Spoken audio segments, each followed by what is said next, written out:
مفتی صاحب کے مسعود سپیچز کو سبسکرائب کریں۔ اب جس نے یہ جو ہمیں جو اسباق ملتے ہیں نا وہ میں بیان کرتا ہوں، یہ سمجھنے کا ہے۔ پیغمبر نے اس قوم پہ امیر بنا دیا، کمانڈر بنا دیا طالوت علیہ السلام کو۔ کس کو امیر بنا دیا؟ حضرت، وہ غریب آدمی تھے، ان کو کمانڈر بنا دیا۔ اب جس نے نہیں کرنا ہوتا نا وہ ہر بات میں منفی پہلو نکالتا ہے۔ قوم کہنے لگی یہ امیر بننے کے قابل نہیں۔ ارے جب تمہیں بنا دیا امیر، جو ہے جیسا ہے، ہر آدمی سے تھوڑی مشورہ لیا جائے گا۔ کہنے لگے نہیں، یہ تو غریب آدمی ہے، کل تک تو یہ جیسے لوگ کہہ رہے ہوتے ہیں نا، کل تک تو یہ سائیکل پہ گھومتا تھا، آج اسی کو ہمارا حاکم بنا دیا ہے۔ بھائی لوگ کہہ رہے ہوتے ہیں نا، ایک تاجر ہیں بڑے مالدار، مجھے لوگ کہتے ہیں کل تک تو یہ سائیکل پہ گھومتا تھا، آج دیکھو لینڈ کروزر میں گھوم رہا ہے۔ تو میں نے کہا کیا ہو گیا؟ اگر اللہ نے کل تک سائیکل پہ گھمایا، رکشے میں، آج اس کو لینڈ کروزر میں گھمایا، تو اس میں تکلیف کی کیا بات ہے؟ یہ ضروری ہے کہ جو کل لینڈ کروزر میں گھومتا تھا آج وہی گھومے گا؟ سائیکل سے لینڈ کروزر پہ آنا اسلام میں حرام ہے کہ اللہ نے دے دیے، رزق کے دروازے کھول دیے، تو طنز کیوں کر رہے ہو؟ تو انہوں نے کہا یہ غریب آدمی، یار یہ ہمارا کمانڈر بنے گا۔ تو پیغمبر نے اس قوم کو کیا کہا؟ ان اللہ زادکم، وہ کیا ہے؟ ان اللہ زادکم زاد علیکم کیا ہے بھائی وہ آیت پڑھو یار۔ ان اللہ اصطفاہ علیکم وزادکم بسطۃ فی العلم والجسم۔ دیکھو ان میں دو خاصیتیں، نالج ان کے پاس زیادہ ہے۔ نالج سے مراد یہاں جنگ کی نالج۔ یہاں بھی دیکھو اسباب اختیار کیے جا رہے ہیں، یہ نہیں کہ یہ چونکہ اللہ والے بزرگ ہیں ان کو اٹھا کے کمانڈر بنا دو۔ آج کل یہ ہو رہا ہے، لوگ دیکھ رہے ہیں نیک آدمی کون ہے، اس کو بنا دو۔ نیک ہونا الگ چیز ہے، تجربے کار ہونا الگ چیز ہے۔ کتنی خاندانی بات کی، آج ہم نے ایک مہمان بلائے تھے نا، بڑی زبردست۔ میں اکثر بیانات میں یہ بات کہتا رہتا ہوں کہ رسول اللہ صلی اللہ علیہ وسلم نے حضرت خالد بن ولید کو کمانڈر بنایا، حضرت ابو ہریرہ کو کمانڈر نہیں بنایا۔ حضرت ابو ہریرہ کو حدیثیں یاد کرنے پر لگایا، خالد بن ولید کو حدیثیں جمع کرنے پر بولو نہیں لگایا۔ جس کے اندر جو صلاحیت ہے اس سے وہ کام لیا جا رہا ہے۔ حضرت بلال کو مؤذن بنایا، آواز اونچی ہے، آواز اچھی ہے، ان کو جنگ میں کمانڈر نہیں بنایا جا رہا۔ تو ایبلٹی دیکھی جاتی ہے۔ آج ہماری تباہی کا ایک بہت بڑا ذریعہ یہ بھی ہے کہ فقہا نے تو یہاں تک لکھا ہے کہ جنگ میں دو آدمی ہیں، ایک آدمی وہ ہے جو فاسق و فاجر ہے، گنہگار آدمی ہے، نیک نہیں ہے، جنگ لڑنے کا تجربہ ہے، فائٹ اچھی جانتا ہے، مسلمانوں کا کمانڈر اس فاسق و فاجر کو بنایا جائے گا۔ دوسرا نیک ہے، پرہیزگار ہے، اللہ اللہ کرتا ہے، تہجد گزار، روزے دار، مگر جنگی تجربہ اس کے پاس بولو نہیں ہے، اس کو کمانڈر نہیں بنا، وہ مروا دے گا۔ ٹھیک ہے، وہ کیا کرے گا؟ وہ اتنا نرم دل ہے اللہ اللہ کرنے کی وجہ سے کہ جب اس کو آپ نے کمانڈر بنایا اور دشمن نے آ کے للکارا تو اس کی کانپیں ٹانگنے لگیں۔ یا وہ بیچارہ انسپائر ہو گیا ان سے۔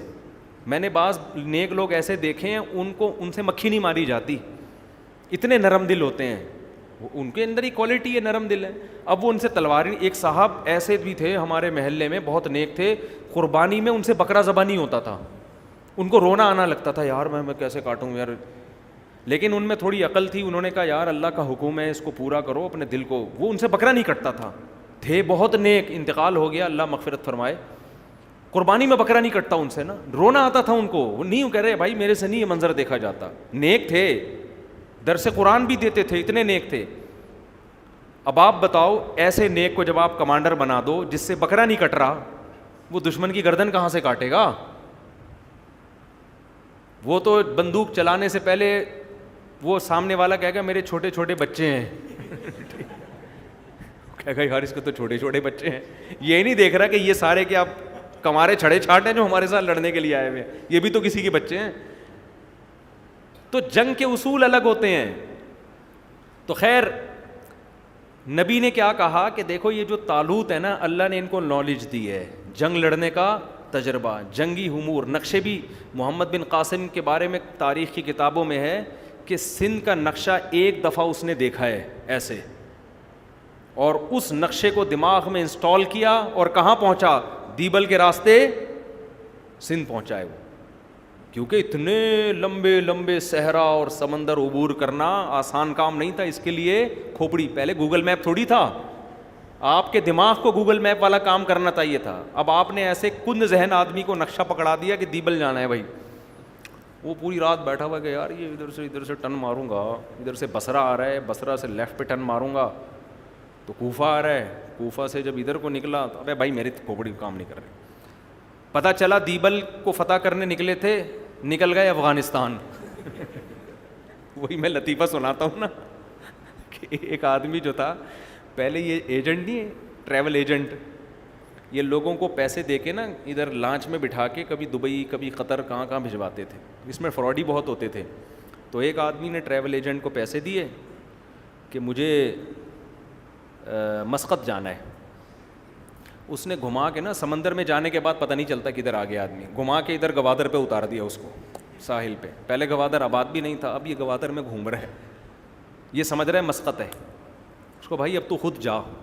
اس کو بندہ نظر آیا ریگستان میں, اس نے پوچھا یار تمہیں پتہ ہے کہ مسقط کدھر ہے؟ تو پتہ نہیں, میں تو خود قطر میں گھوم رہا ہوں بھائی. مجھے تو پتہ نہیں میں خود کہاں ہوں,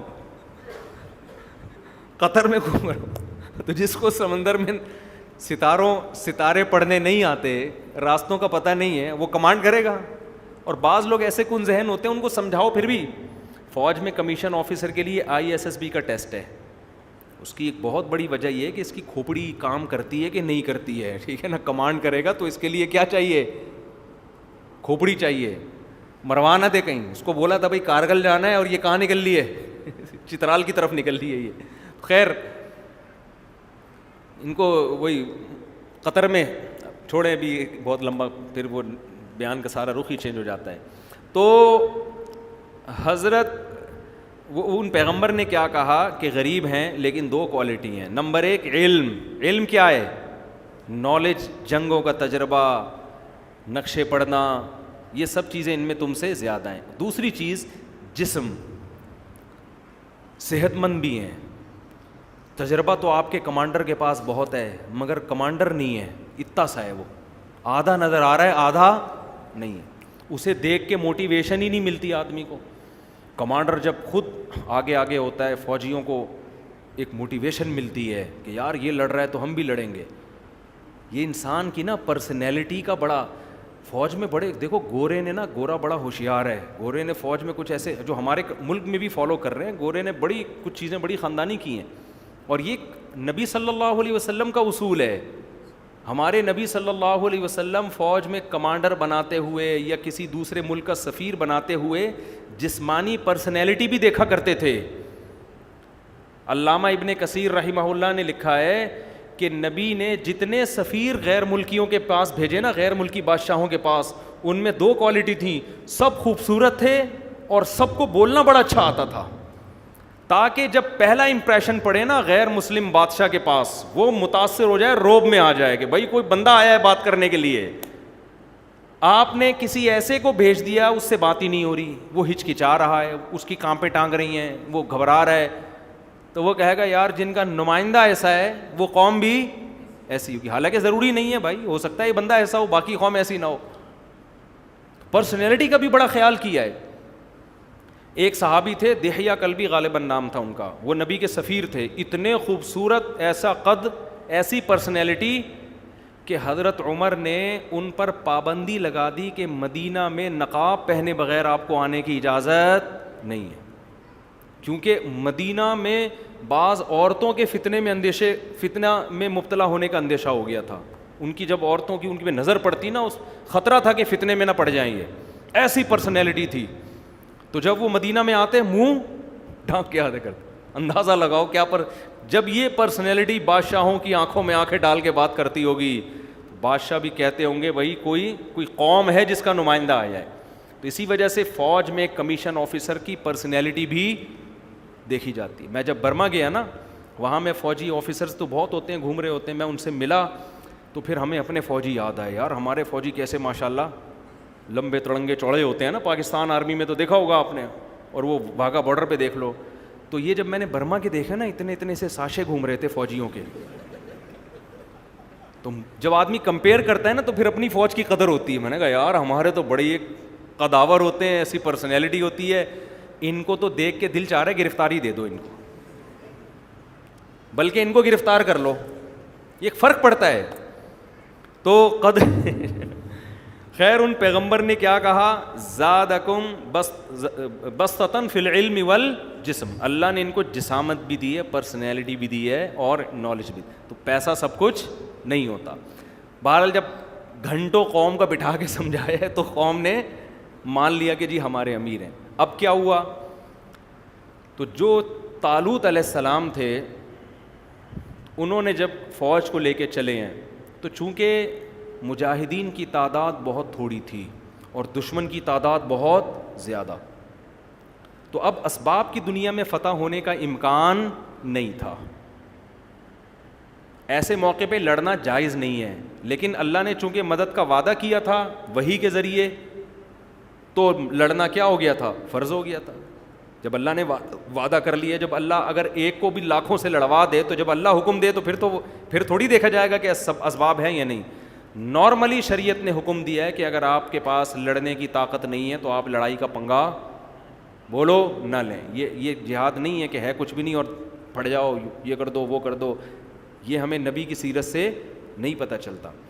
تو پھر کیا ہوا ہے کہ جب وہ تو اب اسباب کی دنیا میں کمزور تھے، تو اب اللہ نے ان کو حکم دیا، حضرت طالوت کو کہا کہ میں آپ کی قوم کو آزماؤں گا. ان کو شدید پیاس لگے گی، جب اسباب نہیں ہے تو تقوی کی بیس پہ لڑیں گے نا اب تو اب میں ان کے تقوی کا امتحان لوں گا. شدید پیاس لگے گی، لیکن دریا سے پانی پینے کی کسی کو اجازت نہیں ہے سوائے ایک آدھ چلو کے. اگر پانی پی لیا تو اللہ ان سے ناراض ہو جائے گا، پھر ان کو فتح نہیں ملے گی. یہ اللہ کی طرف سے آزمائش تھی.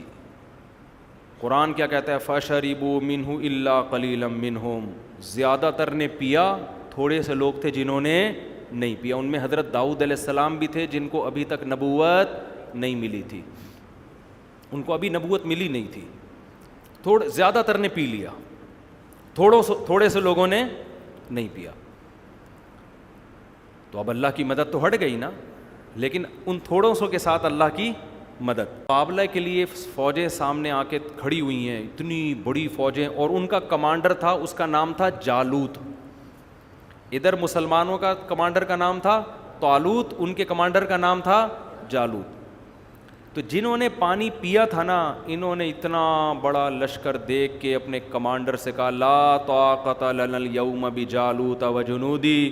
جالوت اور اس کے لشکر سے لڑنے کی ہم میں طاقت نہیں ہو سکتا. بھائی ہمتیں پست. آپ کو پتہ ہے کسی فوج کی ہمت لڑائی سے پہلے پست ہو جائے، وہ پاورفل ہونے کے باوجود بھی فتح نہیں. ہمارے حضرت نے یہاں لکھا ہے کہ دیکھو اس سے پتہ چلتا ہے کہ جو اللہ کی راہ میں لڑنے والے لوگ ہیں نا، ان کے لیے گناہ کرنا بہت خطرناک ہے. گناہ کرنے سے ہمتیں کیا ہو جائیں گی، پست. گناہ کرنے سے پھر لڑائی کی موٹیویشن نہیں ملتی آپ کو. پھر یا تو آپ کے پاس پاور اتنی ہو کہ آپ کو پتہ ہے یہ تھوڑے سے لوگ ہیں، اڑا دوں گا میں ان کو. برابر کبھی مقابلہ ہوگا نا. اگر مسلمان گناہ کر رہا ہے، آپ کی فوج میں مجاہدین میں گناہ کرنے والے لوگ ہیں، آپ کی ہمتیں پست ہو جائیں گی. یہی ہوا اس قوم کے ساتھ. ان کی ہمتیں کیا ہو گئیں، پست. جنہوں نے پانی پیا تھا، جنہوں نے نہیں پیا تھا ان کی ہمتیں پست نہیں ہوئیں. وہ اپنی قوم کو سمجھا رہے ہیں، کم من فئۃ قلیلۃ. دیکھو بہت دفعہ ہسٹری اٹھا کے دیکھو ایسا ہوا ہے، بہت تھوڑی اور کمزور جماعتوں نے بڑی بڑی طاقتور جماعتوں کو اللہ کے حکم سے شکست دی ہے. جب ہم اللہ کے حکم پہ آئے ہیں تو اللہ ہمیں رسوا نہیں کرے گا، اللہ ہمیں فتح دے گا. تو قرآن کہتا ہے پھر جب لڑائی شروع ہوئی ہے نا، تو اتنا بڑا یہ تو بھاگ گئے پتلی گلی سے. یہ جنہوں نے پانی پیا تھا نا، ان کی ہمتیں پست اور یہ پتلی گلی سے نکل گئے. اب جو تھوڑے سے لوگ بچے ان کی آزمائش ڈبل ہو گئی کہ نہیں ہو گئی؟ تو اور آزمائش ہے بھائی. آپ کے اپنے لوگ بھاگ گئے، ان کو تو اللہ نے کیا سزا دی ہوگی اس کا قرآن میں تذکرہ نہیں ہے. حدیث قرآن میں تو یہ پتہ چلتا ہے کہ جو میدان جنگ سے بھاگتا ہے تو بہت بڑا عذاب ہے اس کے لیے قیامت کے دن. اس پر اللہ کا غضب ہے, اس پر اللہ کی لعنت ہے, کیونکہ وہ خود نہیں بھاگ رہا, وہ دوسروں کا جذبہ بھی خراب کر رہا ہے. وہ اتنا بڑا جرم ہے میدان جنگ سے بھاگنا. جو اکبر الکبائر ہے نا, اکبر الکبائر, ان اکبر الکبائر میں علماء نے میدان جنگ سے بھاگنے کو لکھا ہے کہ اگر آپ میدان جنگ میں اپنے ساتھیوں کو اکیلا چھوڑ کے بھاگ جاتے ہیں, ڈٹنا ہے آپ نے, وہاں پہ رہنا ہے. تو وہ تھوڑے سے لوگ تھے, ان میں حضرت داؤد بھی تھے جن کو نبوت نہیں ملی تھی. تو قرآن کہتا ہے کہ جب لڑائی شروع ہوئی ہے تو یہ تھوڑے سے مجاہدین نے اللہ سے دعا مانگی. کیا دعا مانگی؟ وہ دعا پڑھتے ہوئے بڑا مزہ آتا ہے. ربنا افرغ علینا صبرا وثبت اقدامنا وانصرنا علی القوم الکافرین. اے اللہ ہم پہ صبر انڈیل دے. عجیب الفاظ ہیں.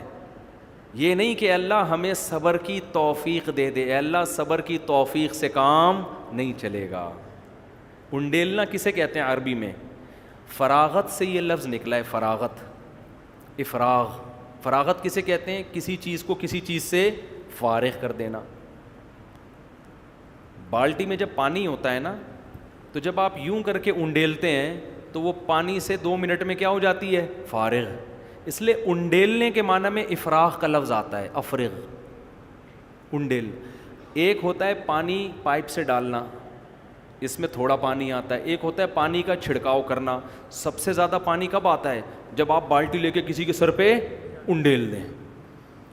گویا وہ سب مجاہدین دعا مانگ رہے ہیں, اے اللہ اتنی بڑی قوم سے ہماری لڑائی ہے, تھوڑا بہت صبر نہیں چاہیے, ہم بھاگ جائیں گے, ہمارے قدم اکھڑ جائیں گے, ہم نہیں لڑ سکتے, ہم اپنی طرف سے پوری ہمت کریں گے, لیکن تو نے ہمیں توفیق دینی ہے. اور کیا توفیق دینی ہے؟ افرغ علینا صبرن, بالٹیاں صبر کی بھر بھر کے ہمارے اوپر انڈیلنا شروع کر دے. یہ تو جن لوگوں نے جنگ کا منظر دیکھا ہے نا, ان کو پتہ ہے کہ دشمن طاقتور ہو تو میدان جنگ میں ٹکنا آسان کام نہیں ہوتا. لاشیں لوگ اٹھا رہے ہوتے ہیں اپنے یاروں کی, کسی کا ہاتھ ٹوٹ رہا ہے, کسی کے چیتھڑے اڑ رہے ہیں, کسی کی آنکھ ضائع ہو رہی ہے, کسی کے پاؤں وہاں پڑے ہوئے ہیں. جب دھماکے ہوتے ہیں نا, یہ آسان کام تھوڑی ہوتا. پہلے تو دو بدو تلواروں سے لڑائی ہوتی تھی. اتنی طاقتور قوم کے مقابلے میں جب آ کے کھڑے ہوئے تو اللہ سے دعا مانگ رہے ہیں, اللہ ہم تو لڑیں گے لیکن ہم اپنی طاقت پہ ہمیں اور اپنی ہمت پہ ہمیں ناز نہیں ہے. تو کیا کر, افرغ علینا صبرن, صبر کی بالٹیاں بھر بھر کے ہمارے اوپر انڈیل دے. وثبت اقدامنا, اور ہمارے قدموں کو جما دے زمین کے اوپر, پیچھے نہ پلٹنے پائیں ہم, کچھ بھی ہو جائے. وانصرنا علی القوم الکافرین, اور یہ لوگ جو تیرے منکر ہیں, یہ تجھے نہیں مانتے ہیں, ہم تو تجھے مانتے ہیں, تو ان کے کفر کا بھی واسطہ دیا جا رہا ہے, اپنے ایمان کا بھی واسطہ دی. اے اللہ یہ تیرے ماننے والے نہیں ہیں, یہ تیرے آرڈر پہ ہم سے نہیں لڑ رہے, اور ہم ان سے جو لڑ رہے ہیں کس کے آرڈر پہ؟ تیرے آرڈر پہ لڑ رہے ہیں. تو آج ہم تجھے اس کا بھی واسطہ دے رہے ہیں کہ ہم تیرے ہیں اور یہ تیرے نہیں ہیں. قرآن کیا کہتا ہے؟ فَهَزَمُوهُمْ بِإِذْنِ اللَّهِ. عربی میں فا کا لفظ آتا ہے فوراً جب کوئی کام ہوتا ہے نا, فوراً. انہوں نے ایسی ہمت دکھائی, اوپر سے اللہ نے فرشتوں کو حکم دیا کہ صبر کی بالٹیاں بھر بھر کے ان کے اوپر انڈیلو, پھینکو, اور ان کے قدموں کو میخوں سے زمین میں ٹھوک دو, پیچھے نہ اکھڑنے پائیں. یہ تو تشبیہات ہیں. تو قرآن کیا کہہ رہا ہے؟ ایسی ہمت سے لڑے ہیں. فَهَزَمُوهُمْ بِإِذْنِ اللَّهِ, اللہ کے حکم سے اتنی طاقتور جماعت کو شکست دے دی. اور جو ان کا سب سے بڑا کمانڈر تھا نا, طالوت.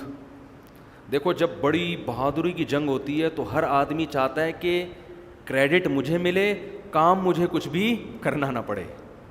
جو 2 نمبر لوگ ہوتے ہیں نا, وہ یہ چاہ رہے ہوتے ہیں کہ نام ہمارا ہے, تصویریں کھنچوانے سب سے آگے آ جائیں گے. ٹھیک ہے, صحیح دیکھا ہوگا آپ لوگوں نے.